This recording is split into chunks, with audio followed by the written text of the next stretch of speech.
with fierce intensity as tribes battled each other, seeing who would come on top. But wait, let's rewind. Before 6000 BC, the Sahara Desert didn't exist and was replaced by grasslands, kind of like the Great Plains, except the African version of that, with slightly less lushness. This was a great climate for crops.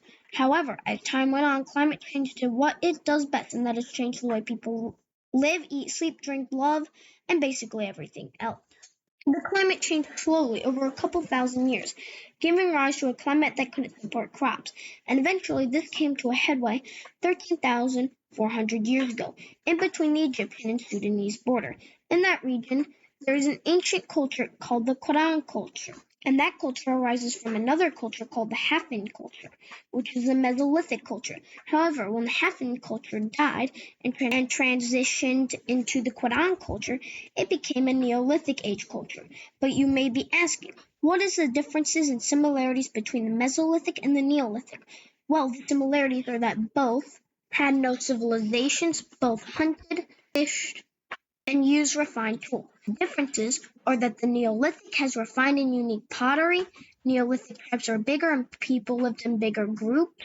And finally, the main thing that defines the Neolithic from the Mesolithic is that the Neolithic has agriculture, but the Mesolithic does not. Now that we have explained the Neolithic, we can explain the Quran culture. First of all, the Quran culture is characterized by cultivation of plants, particularly wild grains, while also being characterized by burial practices. However, with the constantly changing climate, harvest was unstable. Plus, the Quran culture had just been created, it was in its infancy, and had just gotten into the Neolithic age. All of these things caused instability, which would lead to the first war in human history. The straining of resources caused tension, and through one way or another, a small conflict happened, causing massive consequences.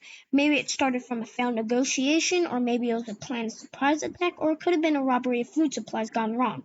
Whatever it was, it led to guerrilla warfare between ancient tribes. But wait, you may be asking, how do we know it was a war? It doesn't sound like a war. What even is a war?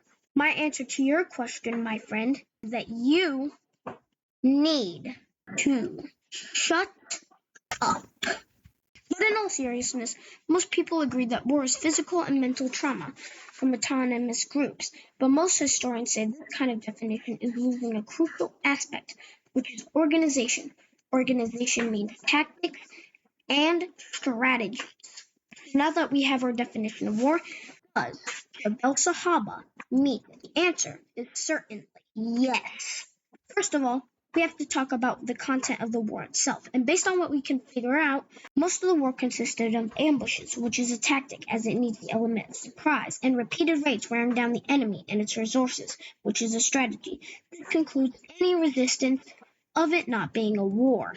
So when did the war end, you might be asking? Or maybe how many people died? Or what was the aftermath? Sadly, we can only answer one question, and that is how many people died. The answer to that is 61. Now, 61 casualties doesn't sound like a lot, but when I researched into it, I realized that 61 is actually a massive number. Maybe not for today's standards, but for ancient standards, it's a massive number. You see, back when the war began, which was 13,400 BC, the estimated population of the world was anywhere from 1 million to 5 million people. To put that into perspective, the modern-day population is somewhere around 8 billion people, and 61 casualties back then is the equivalent of 94,600 deaths to 488,000 deaths. And in modern-day times, 94,600 deaths or 488,000 deaths is a mind-boggling sized number. Overall, that is a short summary of the first war in humanity's history. If you liked the video, please subscribe and do other stuff too, but just mainly subscribe.